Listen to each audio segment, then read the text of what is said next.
हमारी सरकार के पास राजनीतिक इच्छा शक्ति की कोई कमी नहीं है।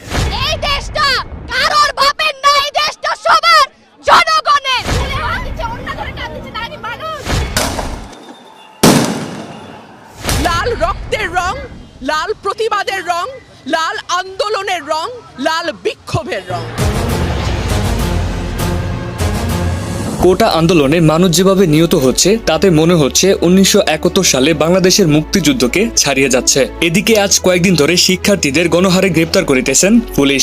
জানা যায় তাদেরকে রিমান্ডও দেওয়া হচ্ছে। আজ এই বিষয় নিয়ে ছাত্রদের পক্ষে আন্দোলনে নেমেছেন ফারহানা রুমিন। তিনি বলেন, আমি কোনো বিএনপি থেকে আসিনি, আমি কোনো দল রিপ্রেজেন্ট করি না। আমি রুমিন ফারহানা বাংলাদেশের একজন নাগরিক। আমার তো অধিকার আছে এর প্রতিবাদ জানানোর। আমি সেই প্রতিবাদটাই করতে আসছি। আমি বিএনপি হিসেবে এখানে আসিনি, আমি কোনো দল রিপ্রেজেন্ট করছি না।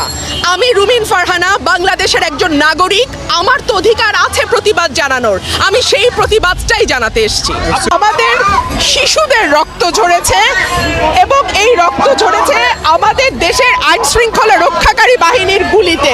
এছাড়া তার কাছ থেকে জানতে চাওয়া হয়, আপনি লাল শাড়ি কেন পরেছেন? প্রশ্নের উত্তরে রুমিন ফারহানা বলেন, লাল রক্তের রং, লাল প্রতিবাদের রং, লাল আন্দোলনের রং, লাল বিক্ষোভের রং।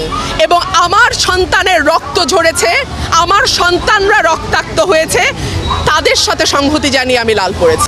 অন্যদিকে কোটা আন্দোলন নিয়ে চুপ করে থাকেননি বাইরের দেশগুলো। বিভিন্ন দেশ থেকে বাংলাদেশে করা হুঁশিয়ারি আসলেও কোনো ব্যাখ্যা দিতে পারেননি প্রধানমন্ত্রী শেখ হাসিনা। এদিকে ভারতের মুখ্যমন্ত্রী মমতা ব্যানার্জি কোটা আন্দোলন নিয়ে কথা বলে বিপাকে পড়েছিলেন।